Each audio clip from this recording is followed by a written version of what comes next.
সাবধান। কথায় আছে, খাইতে দিলে বসতে চায় আর বসতে দিলে শুইতে চায়।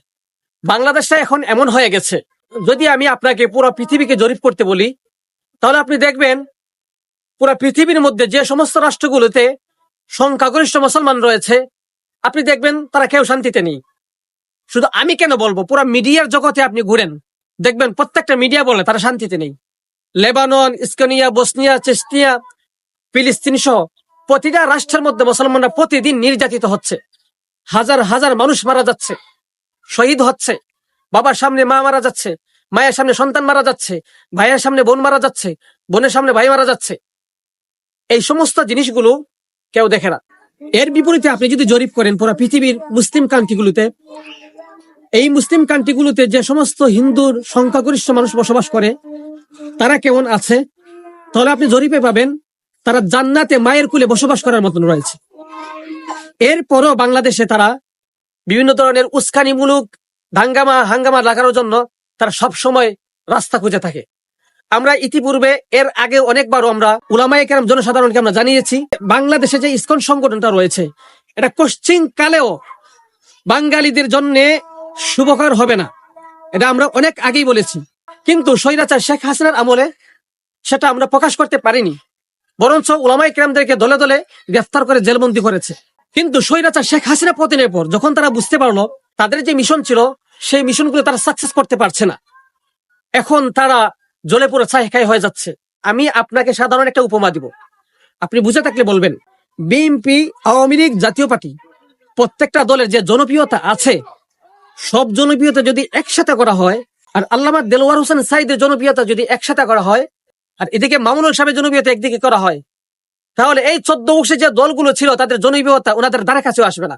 কিন্তু আপনি দেখেন, প্রিজন ব্যান আটকানোর কোন সিস্টেম ইতিপূর্বে বাংলাদেশে ছিল না। ইতিপূর্বে বাংলাদেশে কেউ করে নাই, কোনো সংগঠন করে নাই, কোনো রাজনৈতিক দল করে নাই, কোনো অরাজনৈতিক দল করে নাই। গত কয়েকদিন আগে ইসকনের চিন্ময় বাবু আটক হওয়ার পরে তারা সর্বপ্রথম আন্দোলন করেছে।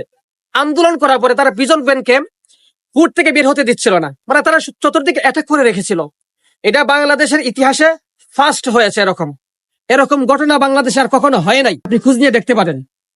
প্রিজন ব্যান আটকানোর পরে পুলিশ বিষয়টা সাধারণভাবে নিয়েছিল এবং এটা সমাধান করেছে, পরিস্থিতি নিয়ন্ত্রণে করেছে। পরবর্তীতে আমাদের আইনজীবী যিনি নৌ মুসলিমদের বিষয়ে তিনি লড়তেন, উনাকে এই সন্ত্রাসীরা নির্মমভাবে হত্যা করেছে। যে দেশে 92% মুসলমান এবং একজন আইনজীবীকে তারা হত্যা করেছে, কত বড় দুঃসাহস হলে এমন কাজ তারা করতে পারে। এরপর তারা বলে এদেশে নাকি তারা সংখ্যালঘু। আমি তো দেখি মুসলমানগণে যে সংখ্যালঘু, তারা হয়তো বুঝতে পারে নাই। তারা মনে করছে আমরা তো অনেক কিছুই করতেছি, মুসলমান তো কিছু করতে পারতেছে না, মুসলমান কি বলবে, মুসলমানের সাহস কোথায়, মুসলমান পারবে না। মুসলমানদের ইমান হচ্ছে ফেসবুক এবং নেটওয়ার্কের মধ্যে। সাবধান, মনে রাখবি, মুসলমানদের ইমান ফেসবুক আর ইন্টারনেটের মধ্যে সীমাবদ্ধ না। মুসলমান উচ্ছৃঙ্খলা চায় না, মুসলমান সমাজের মধ্যে বিশৃঙ্খলা ঘটাতে চায় না। মুসলমান চায় শান্তিপূর্ণ। তোমরাও শান্তিতে থাকো, আমরাও শান্তিতে থাকি, দেশটা সবার একসাথে।